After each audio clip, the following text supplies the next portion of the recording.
अस्सलाम वालेकुम स्टूडेंट्स। आज हम लेक्चर नंबर 28 पर बात कर रहे हैं और ये जो है इसमें हम इंसर्ट स्टेटमेंट को डिटेल से देखेंगे और दो तीन कमांड्स हैं जो कि हम डिटेल से इस पर बात करेंगे। तो मेरी लेक्चर स्टार्ट करने से पहले कोशिश ये है कि आप आज तक जो मेरे लेक्चर्स सुनते आए हैं वो ये है कि मैं 13 से 15 मिनट तक एक लेक्चर बनाता हूँ, लेकिन ये लेक्चर थोड़ा लॉन्ग हो सकता है क्योंकि इसमें सिंटैक्सेस हैं और ये चीज़ें आपको समझने की ज़रूरत है। अगर आप एक दफ़ा समझ लेंगे आपके नेक्स्ट लेक्चर्स में आसानी होगी।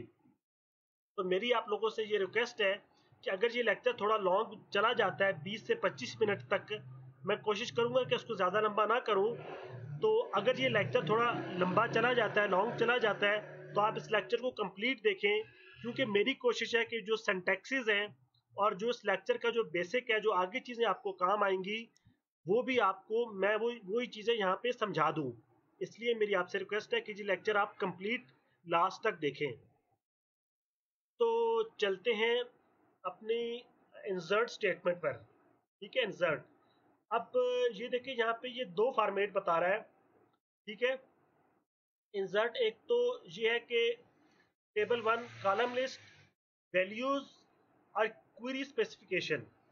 ठीक है, अब इंसर्ट के दो फॉर्मेट इसने बताए हैं। ठीक है, अब पहला क्या करता है? ठीक है, the first form insert a single row into table one. ठीक है, और and explicitly specifies the column values for rows. पहला क्या करेगा, एक सिंगल रो को टेबल में इंसर्ट करेगा। ठीक है, और ठीक है, ये कॉलम वैल्यू से मुराद क्या, हमारे पास एट्रीब्यूट्स है। तो ये साथ एक सिंगल रो इंटर करेगा और साथ एट्रीब्यूट्स मेंशन करेगा, इंसर्ट करेगा फर्स्ट फॉर्म में। ठीक है, सेकंड जो फॉर्मेट है वो क्या करता है, क्वेरी स्पेसिफिकेशन वाला। ठीक है, उसमें आप एक या एक से ज्यादा रोज भी आप इंटर कर सकते हैं। ठीक है, अब ये डिफरेंस है। अब ये देखें, दोनों में क्या कॉलम लिस्ट स्पेसिफिकेशन है। मींस कॉलम लिस्ट स्पेसिफिकेशन से क्या मुराद है कि आप एट्रीब्यूट्स मेंशन करते हैं कि आपने ये एट्रीब्यूट्स आपने इंसर्ट करने हैं। ठीक है, तो मींस वही, अब देखें अब जो आप एट्रीब्यूट्स मेंशन करेंगे और जो जिन एट्रीब्यूट्स की आप वैल्यूज मेंशन करेंगे, जाहिर सी बात है वो ही इंटर होंगी। ठीक है, आगे यही बात कर रहा है कि only the column listed will be assigned values. आपने देखें यहाँ पे आपने एक लिस्ट दे दी। ठीक है, तो उन्हीं कॉलम्स में उन्हीं एट्रीब्यूट्स में जाके वैल्यूज इंटर होंगी, वैल्यूज इंसर्ट होंगी। ठीक है, तो अब जो बाकी जिन कॉलम्स का यहाँ पे नाम नहीं होगा, आप मेंशन नहीं करेंगे, तो वहां पे वैल्यूज, एक ऑब्वियस बात है कि वहां पे वैल्यूज उन कॉलम्स में वैल्यूज इंसर्ट नहीं होंगी। ठीक है, तो ये आप कॉलम लिस्ट में क्या कर रहे हैं, असाइन कर रहे हैं, कॉलम्स असाइन कर रहे हैं जहां आपने वैल्यूज पुट करनी है। और अनअसाइंड में आपके पास जाहिर सी बात है वो नल होगा। ठीक है, और फिर यही है कि आपने उसको नॉट नल नहीं करना। ठीक है, तो आप अनलिस्टेड कॉलम्स और सेट टू नल। तो आज तबीयत खराब है। Unlisted columns are set to null, so unlisted columns must also allows nulls। ठीक है, तो ये बात होगी कि आपकी सिर्फ लिस्टेड कॉलम्स में वैल्यूज असाइन होंगी, अनलिस्टेड आपके नल रहेंगे। अब आगे आ जाता है। ठीक है, अब ये बात है कि डिफॉल्ट कॉलम लिस्ट आपके पास जो होगा all columns in table one. Order वो यहाँ पे ऑर्डर की बात कर रहे हैं कि ऑर्डर वही होगा कि जिस तरह आपने क्रिएट टेबल में आपने एक ऑर्डर मेंशन किया, वही ऑर्डर यहाँ पे फॉलो होगा। ठीक है, अब ये आगे आ जाता है वैल्यूज क्लास। वैल्यूज क्लास क्या है कि वैल्यूज क्लास में आप सेट ऑफ वैल्यूज ये प्रोवाइड करता है। ठीक है, तो to place the columns of a new row. ठीक है, आपने वैल्यूज प्लेस करनी है। ठीक है, अब मैं उसको सॉरी सेंटेंस यहाँ पे पढ़ देता हूँ। The values class in the insert statement provides a set of values to place in the columns of a new row. ठीक है, जो values class है वो एक set of values provide करती है, ठीक है, जो आपने कॉलम्स में एट्रीब्यूट्स में पुट करनी है। ठीक है, अब ये वैल्यूज यहाँ पे इसकी ये देखें, ये इसका फॉर्मेट है वैल्यूज 1 वैल्यूज 2। ठीक है, अब ये क्या है, अब वैल्यूज 1 और वैल्यूज 2 को यहाँ पे ये लिटरल वैल्यूज कह रहे हैं। ठीक है, और स्केलर एक्सप्रेशंस कह रहे हैं। ठीक है, कि ये जो वैल्यूज 1 और वैल्यूज 2 है ये लिटरल वैल्यूज है। अब ये लिटरल वैल्यूज क्या होती हैं ये मैं आपको थोड़ा एक्सप्लेन करता हूँ। मैं यहाँ पे आ जाए, in SQL either a variable or constant may represent a value. Logical enough, the value of a variable may change from time to time, but the value of a constant never changes. वही बात कर रहा है कि variable का value change होगी, constant की value change नहीं होगी। An important kind of constant is a literal value. तो आपने ये बात अपने माइंड में रखनी है कि जो लिटरल वैल्यू है वो एक टाइप ऑफ कांस्टेंट है। ठीक है, मैं रिपीट कर रहा हूं कि जो लिटरल वैल्यू है वो is a it is a type of constant. ठीक है, अब जिस तरह बाकी डाटा टाइप्स है इस तरह लिटरल वैल्यूज की भी डाटा टाइप्स हैं। ठीक है, अब ये ठीक है, big int, integer, small int. ठीक है, तो ये आपके पास लिटरल वैल्यू से मुराद यही है कि आपके पास सॉरी ये it is a type of constant. इसको और तरह से देख लेते हैं। ठीक है, SQL literals, SQL how to use literals. अच्छा, a literal is the same as a constant. ठीक है, ये लिटरल उसी तरह जिस तरह कांस्टेंट है। अब देखिए स्ट्रिंग लिटरल्स है। ठीक है, दिस इज अ लिटरल। ठीक है, इस तरह आपके पास इंटीजर लिटरल्स है। ये देखिए इसके एग्जांपल्स 5 3 6। इस तरह आपके पास डेसिमल लिटरल्स है, डेट टाइम लिटरल्स है। तो ये एक टाइप ऑफ कांस्टेंट है। होपफुली आपको लिटरल्स का आइडिया हो चुका होगा। वापस चलते हैं लेक्चर पे। अच्छा, अब वो आगे बात एक जाहिर सी बात कर रहा है कि आपके पास जो आप वैल्यूज मेंशन करेंगे वो मैच करना चाहिए कॉलम लिस्ट के साथ, इन डिग्री में भी, नंबर ऑफ आइटम्स में भी, और वो और उसके बाद वो डाटा टाइप भी उनकी सेम होनी चाहिए। मींस एक कॉलम अगर उसमें आपका न्यूमेरिक है, सपोज कोई आपका सीजीपी है वो न्यूमेरिक है, तो आप उसमें कोई टेक्स्ट ऐड नहीं कर सकते, टेक्स्ट की वैल्यू ऐड नहीं कर सकते एक न्यूमेरिक कॉलम में। आपको सॉरी आपको उसमें न्यूमेरिक इंटर करना पड़ेगा। आपका डाटा टाइप आपका सेम होना चाहिए, वैल्यूज का, वैल्यूज और कॉलम्स का, एट्रीब्यूट्स का, और इस तरह डिग्री भी आपके पास सेम होनी चाहिए। ठीक है, ये बात यहाँ पे हो रही है। आगे चलते हैं। अब ठीक है, कोर्स कोड, अब ये बात कर रहे हैं we will। अच्छा, अब ये देखें ये टेबल है। अब ये इसने एक टेबल बनाया है कोर्स, इसमें ये एट्रीब्यूट्स है, कोर्स कोड है, कोर्स नेम है, कोर्स क्रेडिट्स है और प्रोग्राम नेम। ठीक है, अब आपने इसमें इंसर्ट करना है वैल्यूज। ठीक है, ये टेबल है आपके सामने। ठीक है, we have the table of course. तो ये उसकी आ गई आपके पास जो है एट्रीब्यूट्स। अब ये तीन तरीके हैं इंसर्ट के। ठीक है, अब पहला तरीका क्या है, आपने वैल्यूज मेंशन की। ठीक है, आपने ये देखें 1 2 3 4, ये 4 एट्रीब्यूट्स हैं। यहाँ पे वैल्यूज देखें 1 2 3 4। तो अब हमने यहाँ पे कोई मेंशन नहीं किया इंसर्ट इनटू कोर्स वैल्यूज। अब ये सिंपली क्या करेगा, ये CS2211 यहाँ पे इंटर हो जाएगा कोर्स कोड में। कोर्स नेम आपका ये है। ठीक है, अब कोर्स क्रेडिट में आपके पास 4 इंटर हो जाएगा, और प्रोग्राम नेम में MCS। तो ये देखिए नंबर ऑफ आइटम्स। ठीक है, देखें 4 एट्रीब्यूट्स थे, तो हमने 4 ही वैल्यूज इंटर की हैं। और एक और बात अब जो इम्पोर्टेंट छोटी सी है कि अब ये देखें ये कोड्स में, ऑपरेटिंग सिस्टम भी कोड्स में है, CS211 भी कोड्स में है। ठीक है, MCS भी आपके पास कोड्स में है। ठीक है, तो ये जो 4 है वो विदाउट कोड्स है। तो आपने ये बात आपको यहाँ पे पता होना चाहिए कि जो नंबर होता है वो आप विदाउट कोड एंटर करते हैं।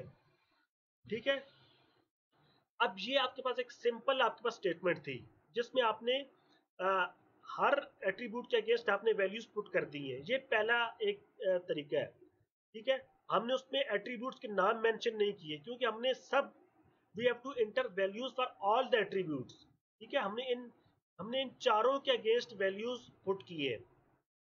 अच्छा, अब आप आ जाए सेकंड पे, ठीक है। सेकंड पे क्या होगा, ये कोर्स कोड है, कोर्स नेम, ठीक है। अब ये देखिए, सिर्फ ये दो वैल्यूज इंटर होंगी, ठीक है, कोर्स कोड और कोर्स नेम। बाकी ये जो दो है, हमने कोर्स क्रेडिट प्रोग्राम नेम हमने इनको स्किप कर दिया है। तो ये आपके पास यहाँ पे इंटर नहीं होगा, ठीक है। ये हो गया सेकंड वे। अब थर्ड जो आपके पास है, आपने क्या किया, दो वैल्यूज आपने इंटर की, मेंशन की, और जो बाकी दो रिमेनिंग थी आपने उनको नल कर दिया।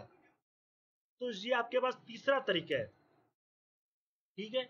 तो आपके पास ये मीन्स जाहिर सी बात है, उसको आपने जो दो रिमेनिंग एट्रीब्यूट्स हैं उनको नॉट नल होना चाहिए, should not be not null, ठीक है, उनको हमने नल कर दी है। तो ये आप इंसर्ट की आपके पास तीन तरह से आप इंसर्ट कर सकते हैं। ये हो गई इंसर्ट की बात। अब आगे आ जाते हैं। तो ये लेक्चर लंबा चला ही गया, थोड़ा लॉन्ग जाएगा, लग मुझे ऐसे रहा है 20 मिनट तक शायद चला जाए। तो आपने ये लेक्चर कंप्लीट देखना है, मैं आपको पहले कह चुका हूँ, क्योंकि मैं आपको ये चीज़ें आपके आगे जो है ना, यही चीज़ें आपके आगे काम आएंगी। ये सेंटेक्स आपने यहाँ पे लाजमी आपको अगर आप समझ लें तो अच्छी बात है। अच्छा, सिलेक्ट स्टेटमेंट। अब ये क्या है कि ये मैक्सिमम यूज़ होती है डीएमएल में, मैक्सिमम कमांड, ठीक है। आप सिलेक्ट आप कॉलम्स भी सिलेक्ट कर सकते हैं इसको यूज़ करते हुए, और इसको यूज़ करते हुए आप रोज भी सिलेक्ट कर सकते हैं, मींस एट्रीब्यूट्स भी सिलेक्ट कर सकते हैं और रोज भी, ठीक है। अब एट्रीब्यूट जब आप देखिए, यहाँ पे लिखा है मैंने, एट्रीब्यूट जब आप सिलेक्ट करेंगे तो क्या होगा, आप नेम मेंशन करेंगे। जब आप रोज सेलेक्ट करेंगे तो आप एक कंडीशन अप्लाई कर देंगे, ये कंडीशन की ये कंडीशन है, उस कंडीशन पे वो हर रो पे इंप्लीमेंट होगी। जो रो उस कंडीशन को फुलफिल करेगी वही रो सिलेक्ट हो जाएगी, ठीक है। तो ये सिलेक्ट से आप एट्रीब्यूट्स पे सिलेक्ट कर सकते हैं और रोज भी। आगे आए, अब ये देखिए सिलेक्ट फ्रॉम वेयर, ठीक है। इसकी तीन क्लॉजेज है। अब वही कहता है कि आपके पास कॉलम्स को रिट्रीव करता है, ठीक है। From the from clause specify the table access, कि आपने कौन से टेबल से कौन सा कॉलम लेना है, फ्रॉम ये बताता है। अब जो वेयर क्लॉज है, where specifies which table rows are used, ठीक है, वेयर। अब ये अच्छा, आप ऑब्जेक्टिव के लिए ये बात याद रख लें कि आपको रोज को जब आप करेंगे ना स्पेसिफाई, तो आप उसके लिए वेयर क्लॉज यूज करेंगे। ये ऑब्जेक्टिव में भी आ सकता है, ठीक है। तो अब आप जब आप वेयर मेंशन नहीं करेंगे तो फिर आपके पास सब रोज सिलेक्ट आपके पास यूज होंगी, ठीक है। और अच्छा, सेकंड अब ये बात कर रहा है कि ये बात कि the from clause always follows the select clause, ठीक है। ये भी ऑब्जेक्टिव के लिए आपने देख लेना है कि फ्रॉम क्लॉज सिलेक्ट क्लॉज को फॉलो करेगी। ये बात ऊपर कर चुके हैं कि वेयर क्लॉज ऑप्शनल है, अगर आप नहीं करेंगे तो सब रोज आपके पास सिलेक्ट हो जाएंगी, ठीक है। द वेयर, अब ये बात कर रहे हैं, the where clause filter rows from the from clause table, ठीक है। तो जो वेयर क्लास है वो फ्रॉम क्लास को यूज करती है, ठीक है। ये भी ऑब्जेक्टिव के लिए आपने याद रख लेनी है, ठीक है। दो पहले बात ये थी कि फ्रॉम क्लास सेलेक्ट को फॉलो करती है और वेयर क्लास भी फ्रॉम क्लास को फॉलो करती है, ठीक है। तो वेयर क्लास क्या करेगी, रोज को फिल्टर करेगी, ठीक है। ये बात होगी यहाँ पे। अब अच्छा, अब ये देखें, अब ये सिलेक्ट का आपके पास सिंटेक्स है। अब ये जो स्टार है, स्टार का मतलब है कि आपके पास ऑल एट्रीब्यूट्स, ठीक है। जब स्टार कर देंगे तो आपके पास सब एट्रीब्यूट सिलेक्ट हो जाएंगे। सॉरी,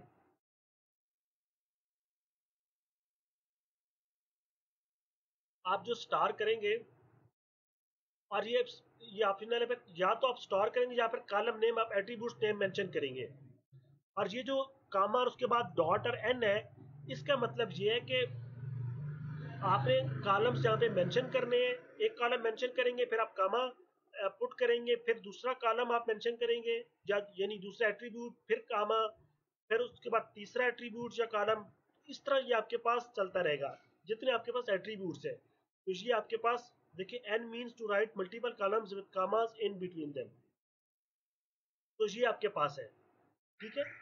तो अच्छा, अब एक और तरीका भी हो सकता है कि अगर आपने ये इसको स्टार मेंशन नहीं करते तो आप सब एट्रीब्यूट्स लिखें, लेकिन ये आपके पास एक टाइम कंज्यूमिंग प्रोसेस है। तो अगर आपने सब एट्रीब्यूट सिलेक्ट करने हैं तो आप स्टार यूज करें, ठीक है।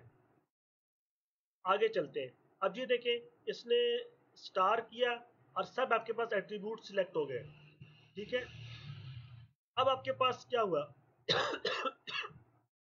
सॉरी, मुझे खांसी है थोड़ी। तो अब सिलेक्ट में आपने क्या किया, पहले में स्टार था, अब यहाँ पे स्टार नहीं है, यहाँ पे सिर्फ स्टूडेंट नेम है और प्रोग्राम नेम है। तो ये आपके पास सिर्फ आपने दो एट्रीब्यूट सिलेक्ट कर दिए, आपने मेंशन कर दिया, ठीक है। ये दूसरा तरीका हो गया। अच्छा, अब बात आ जाती है आगे एलियस पर, ठीक है। उर्फ, उर्फ में क्या है आपके पास कि उर्फ में आप देखें, एज, अभी एज जो है ना, एज ऑप्शनल है, ठीक है। तो अब देखिए, उर्फ का ये है कि आप देखें, अब आप एब्रीविएशन यूज कर रहे हैं यहाँ पे, student name, program, program name.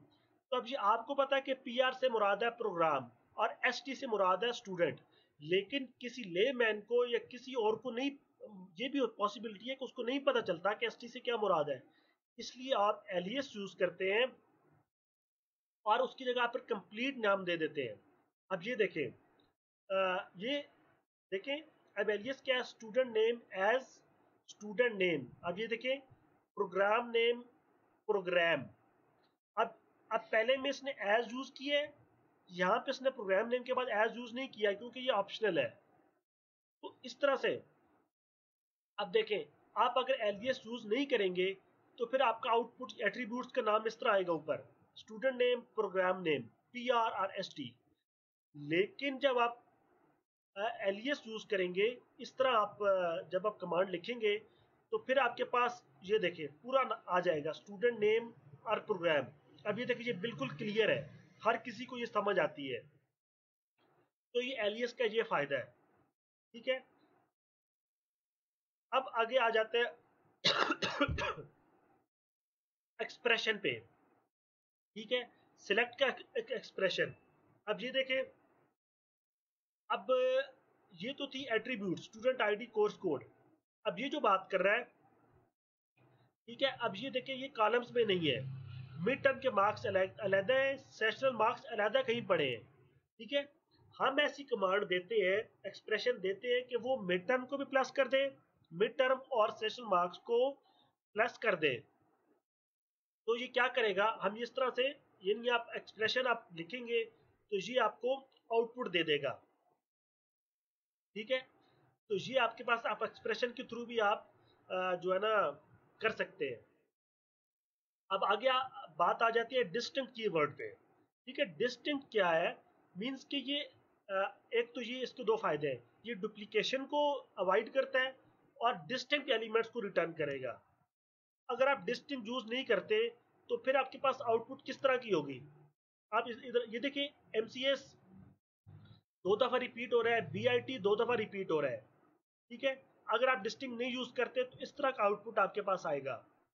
और अगर आप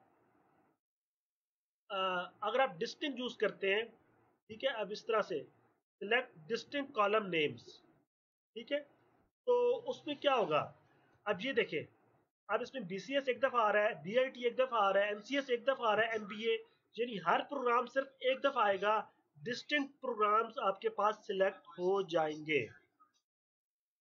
तो ये बात हो गई डिस्टिंक्ट की, कि आप सिर्फ जो है ना, आप डुप्लीकेशन को अवॉइड करते हैं और डिस्टिंक्ट एलिमेंट्स आपके पास आते हैं।